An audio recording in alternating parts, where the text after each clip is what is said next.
Hi, how's it going? This is Resident of Collinwood for YouTube here to do a Dark Shadows video for you guys and gals. This is episode 90 review. I've been meaning to get to these. Been very busy this week. So, this episode takes place mainly upstairs. Not just mainly, it does take place upstairs. For the set locations, we have Victoria's room, the hallway outside Victoria's room, because you're going to see Matthew if you go back and watch this episode, which I will leave a link in the description box to this episode. You'll see Matthew Morgan fixing, well, not just fixing, replacing the lock. He's putting a new lock on the door by orders of Mrs. Stoddard, Elizabeth. You'll also see the West Wing a bit because they're going to go back to the room that Victoria was locked into by David. So, and you're only going to get 4 characters in this episode. You're going to get Alexander Mulkey's Victoria Winters, Nancy Barrett's Carolyn Collins Stoddard, David Hennessy's David Collins, and Sarah David's Matthew Morgan. So 4 characters in this entire episode, and they all do a really great job. You know, when I sit here and tell you Dark Shadows made the most of every character they ever had on an episode, they really did. Whether it was, something little, something big, the actors were just so on with their characters. I'm also going to mention about Roger in this episode, though he's not here, because I do got to mention the whole serial killer thing. And I think there's some key elements here in this episode you got to pay attention to, because they were building to something with their character, and they're going to continue to they're going to put gasoline on the fire in this episode. So, you have a very interesting conversation between Victoria and Carolyn. In this entire episode, we have Carolyn and David saying the same thing. Please stay. Don't leave Collinwood to Victoria Winters. Carolyn doesn't want Vicky to leave. David does not. For the first real time on the show, David does not want Victoria to leave, in my opinion, because, well, not just my opinion, you see that in this episode. And he says something to her very unexpected. We're going to get into that too. So Carolyn is also reminding Victoria throughout this episode, you did say you leave it up to David. And I think Alexander, characters is full of surprises here, because she even says, I wasn't expecting him to want me to stay. David confesses that he makes a claim he wasn't saying die to her, he was saying die to the ghost, which, this is all part of David's split personality / overactive imagination. David Collins is a very troubled boy. Burke is right about that, and Burke has said that. There are this. I know Roger is a bit heelish, and I'm not taking anything away from Lewis Edmonds, but you do see a lot of actions from David that are very reprehensible. And David Hennessy deserves an applause, because he does a great job of making the character of David Collins a bit of a heel. So David says something the more interesting dialogue to me is with David Hennessy's David Collins and Alexander Mulkey's Victoria Winters. So my notes here, there are 2 ghosts. This is from David, both female. One is Josette. I don't know who the other is. Now, do I think this is Beth? No, because we haven't got to that part of the West Wing yet where it's Quentin's room. So one is Josette, and he doesn't know who the other is. This could be hypothetically, This could be Naomi, though Naomi took her own life. Now, I will get into the murder aspect. Who is the other woman? I sort of wonder, could the other woman be Betty Hanscom? Because Betty Hanscom is mentioned again at this episode. It's another reason for Victoria. It's going to be the reason Victoria sticks around ultimately. So, Victoria says to David, there are 3 ghosts. And she asked David, didn't anybody tell you what I saw? And he says, no, well, she's telling the truth. By the way, you also learned in this episode, Roger scolded David for locking Vicky in the room. So Victoria Winters tells David that she saw the ghost of Bill Malloy. David also learns that he learns through reading Vicky's diary that and through Victoria Winters herself, because she does tell him what exactly Bill Malloy said to her. That Bill Malloy said, and she says this to Carolyn too, that she says that Bill Malloy told her to leave Collinwood before someone murdered her, like the way someone murdered him. So Bill Malloy's ghost, and Bill Malloy's ghost did say this to Vicky in the episode in question. Bill Malloy, what the discovery of the century is Bill Malloy is saying he was murdered. And that, her saying it to Vicky and Vicky repeating it to everybody is sort of the shock revelation, really. Because a ghost is telling you, the spirit of Bill Malloy is telling you, hey, I was murdered. What happened was no accident. So David David reads from Vicky's diary. It also leads into question. David says something in this episode I can't forget. And it leads me asking a question.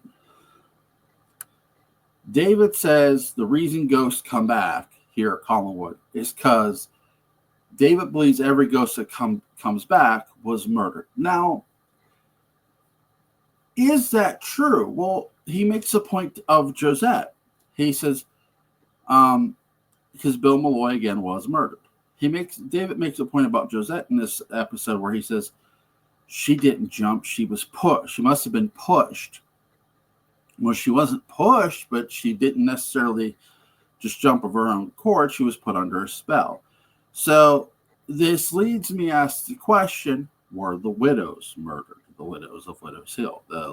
What started the legend of Widow's Hill, really. As I've said, Victoria writes down her experience, her ghost encounter in her diary. Matthew Morgan is replacing the lock on the door.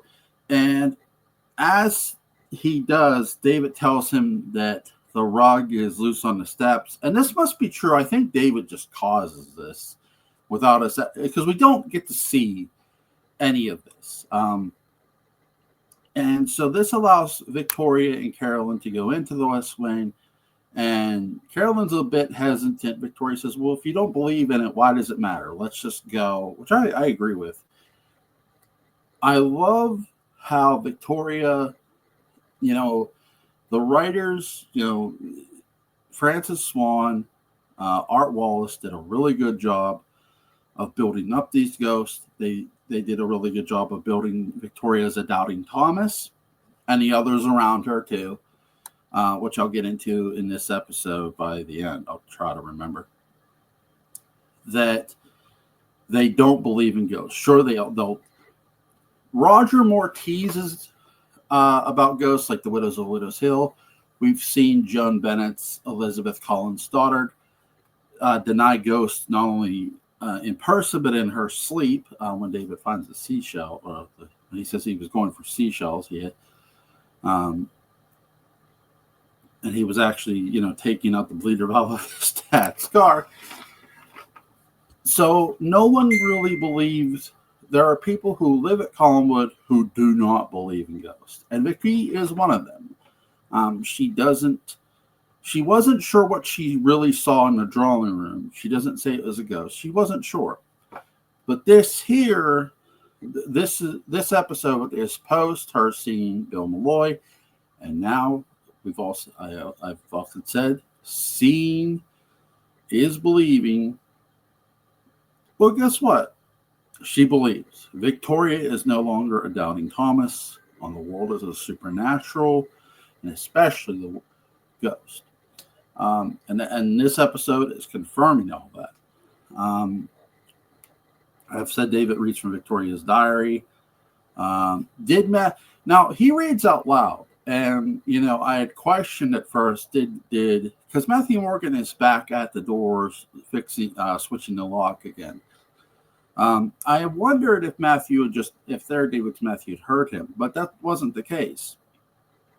David tells Matthew what Victoria saw and what Bill Malloy's ghost said to her. And Matthew Morgan grabs David Hennessy's David Collins. He just fell. He just fell. I got to make mention. People have mentioned to me that Roger Collins was initially meant to be, his paranoia drives him to, do certain things. In my opinion, the reason this gets switched is because number one, Louis Edmonds is way too charming as Roger Collins. I think there's a big contrast difference to him playing the villain in 1840 to them wanting him to be the villain here. If they would have wrote him a lot differently, and you could say, well, they did write him a bit paranoid. I don't disagree with that. They did. But this isn't Brutus Collins. If you want to see paranoia and constant distrust, look at Brutus Collins. You do see paranoia in Roger, but it's mainly just him lying his ass off, and he's doing it in a very charming way, and sometimes in a bit loud, aggressive tone. But he's not so overly doing it to where where he's going to A, murder somebody, or B, kill himself. There's never that moment here in this. You could, the writers do a good job of painting him as a suspect in Bill Malloy's death, but that's the writer's job too. So, as an audience member, Burke wouldn't have did it, but so your two suspects are initially Sam and Roger. But even before this, Matthew is a suspect. He says he found the body, and he lies about finding the body initially. So Matthew makes himself a suspect, though we don't see a lot of Matthew. We don't see Matthew questioned as much as we see Roger, Burke, and Sam questioned. And Roger, Burke, and Sam are heavily involved in what the sheriff found out. Matthew isn't as involved. And that's a big deal. The writers do a good job of putting Matthew on the back burner, and I gotta believe this is on purpose to throw the audience off. And they do a good job. So let's see what. Victoria. When Carolyn and Vicky go into the west, back into the west wing. They go into the room Vicky was locked in. Everything seems to be explainable. Now the seaweed got cleaned up, and Carolyn is sort of chalking some of things up. You can sort of tell Carolyn's chalking up to that Vicky's own hysterics got the better of her. But she swears that she saw. Now, Vicky finds a piece of paper with the name B. Hanscom on it. This is Betty Hanscom, who has been mentioned before by Victoria. Because the letters arrived to be Hanscom for her. David tells Victoria, this is the shocking part, he loves her. The last thing David said he loved was a cat he drowned. That's how the episode ends, where David tells Vicky he loves her. This episode was written by Francis Swan. It was directed by Leela Swift. So I've mentioned everything I want to mention about how, people say Roger was initially meant to be more of a heel. I think if you want to do a contrast comparison of what a real heel looks like and you're looking for Louis Edmonds as a heel, Brutus is definitely the way to go for the 1840 parallel time story. Brutus is one of the most unsung villains in Dark Shadows. And Louis Edmonds does he's not this charming character the way Roger is. Roger has so much charm on him that it's hard to see brutality of the character. You don't see it enough. And he's more, I think the writers sort of saw, in my opinion, I don't have proof of this, so I think the writers sort of saw how Louis Edmonds in rehearsal was portraying Roger. He's very charming. Hey, we could just make this guy a liar, and we could just make this guy a conniver and cover his ass instead of making him a paranoid murderer. I think the writers had to have seen this in rehearsal because they did table readings, or at least they heard them in the table readings. So I gotta believe they heard Louis Edmonds' cadence as Roger and the mannerisms and had to, in my opinion, I have no proof of that, and they made the change. That's why you really don't see the full-on paranoia of Roger. Now you do see paranoia, but it's not the way they had intended it. So that's what I'll say. Again, that's just my opinion. I could be wrong. So I have nothing further to add. I hope you guys enjoyed the episode review. I'll be back with episode 91 here in a bit and a character retrospective. So have a good day.